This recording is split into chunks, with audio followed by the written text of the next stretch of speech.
After that brief interlude of technical difficulties, we were talking about how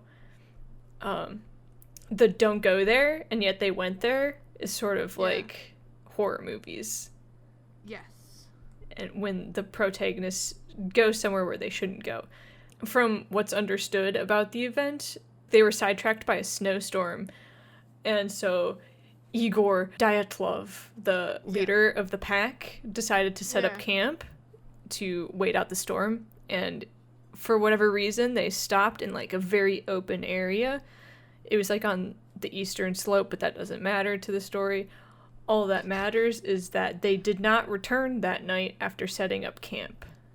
All right. Okay. And the way I understand it is that there was one tent for these 9 people. Okay. Yeah, and it was sub-zero temperatures. When their tent was slashed from the inside, and they were scattered about in 3 distinct groups. All right.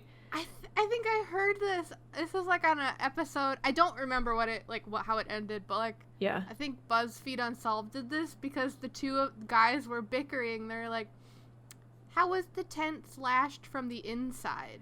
Yeah. Okay, keep going. Yeah, because there's like a lot of conspiracy theories on this, and some of them are really interesting. Yeah. And I think like the Mansi tribe one is pretty cool, except for the fact that there were no other footprints found.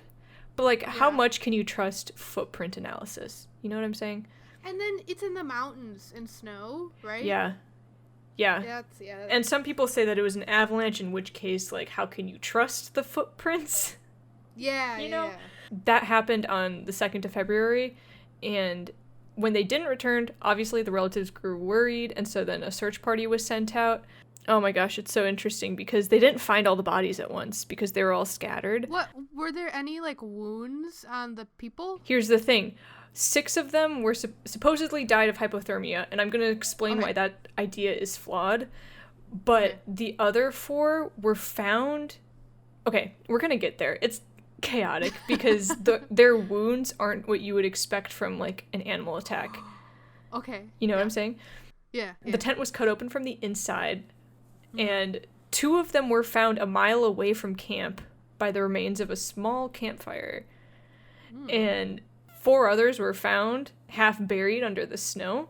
And it's interesting because near the 2 that were found at the small campfire, there were like broken branches on a tree that suggested that one of the hikers tried to climb the tree to like try and scope out the area.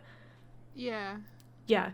And so like 2 of them stayed behind by the campfire, and then the 4 others tried to go back to the original camp where the tent was slashed open.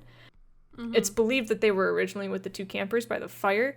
Supposedly, these people died of hypothermia because, like, when you're going through hypothermia, there's this period where you feel like you're burning, and so then they feel like taking they need off to their clothes? Undress. And so none of them were clothed for the temperatures that they were in. It was like sub-zero, and they were all basically naked. Like, the 2 people by the fire were in nothing but their underwear. And they were all, like, pretty much barefoot. I think one person had, like, 1 shoe on, and that was it. Right? Yeah. They were, like, found by a fire, which means that they were of sound enough mind to start a fire. And then not only did they start a fire, but they also tried to climb a tree to get a better view of the camp. Were there, like, drugs involved? One of the theories is really interesting, and it's, like, kind of connected to that. We'll get to it. Are you ready for this? How many theories do you have? I have, like, 4. Okay. And we're going to skim over some of them because they're weird. Like the one that my dad suggested about the Mansi tribe, because there weren't any other footprints found, but how can we trust footprints? Anyways, moving on. It took another 2 months to find the other bodies because they had to wait until the snow subsided and, like, all melted. Yeah. And these last 4 bodies were found in a ravine. Ooh, never a good sign. Unlike the rest of the group, they were wearing their clothes, but not necessarily their own clothes. Maybe it's curious. Maybe they were playing strip poker. I don't know. Oh, when did this take place, by the way? Like, what year? You told me, I think. 1959. Oh, okay. Yeah. Gotcha. Are you thinking about, like... I'm thinking about the clothing, the style. Oh. Why are you gonna draw fan art? I'm gonna draw fan art of that cave bear.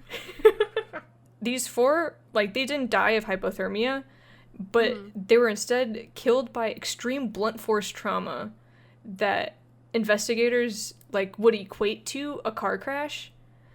Oh. Like, no... Did they fall? Like, down a cliff or something? Maybe. But, like, the reason why they would equate it to a car crash is that they didn't have many external wounds. I don't even think that they had any external wounds. They only had, like, crushed organs and stuff. One woman was found missing an eye. All right?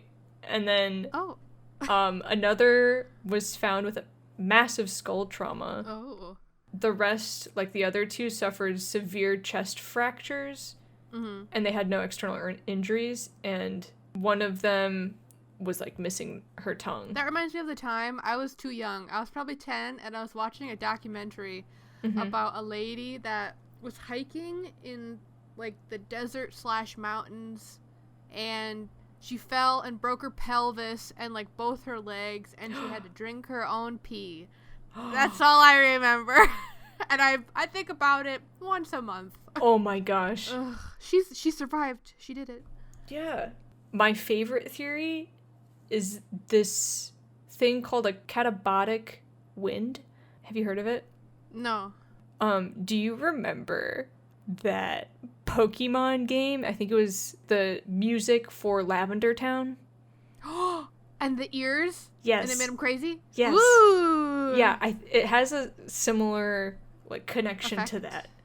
And there's this theory that a strange wind, like, was created by the mountains and caused maddening infrasound. Is that, like, something that's been documented in other cases, or no? I wonder, because it's such a bizarre theory, I feel like it must exist somewhere. Jot that down for, like, a book idea. Yeah, honestly, though. But it causes a low-frequency noise that can cause people to lose their minds. And some people equate it to the catabolic wind. I love that. Yeah, and a catabolic wind is, like, a drainage wind, and it carries, like, high-density air from a higher elevation, down a slope, under the force of gravity. Huh. You know what I'm saying? Sure. You lost me a little bit there. But one of my theories is that originally I was like, hey, according to these articles, someone at the start of this hike fell ill and left early on. I remember that. Yeah. Yeah, and I was like, oh my gosh, what if they killed everyone? Yeah. But that doesn't match the footprint concept, so we can't trust that. So then my other theory was that one of the hikers went mad and caused the surrounding events. Yeah. And like it was probably one of the people who fell down the ravine. Maybe they hit their head. Yeah.